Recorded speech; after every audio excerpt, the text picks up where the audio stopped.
Hey everyone, I picked up these plier racks from Amazon. They were $17 for two.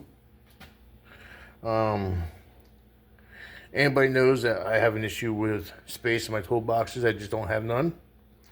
20 slots each. So yeah, it definitely works. Nice to have. They're made out of metal. Some have these upper, some don't. I'm not too sure why. There's a reason for it. But yeah.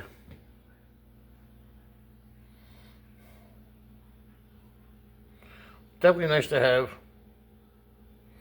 I got 40 pliers in this, well, roughly 40. In this little area. It holds them good, easy access.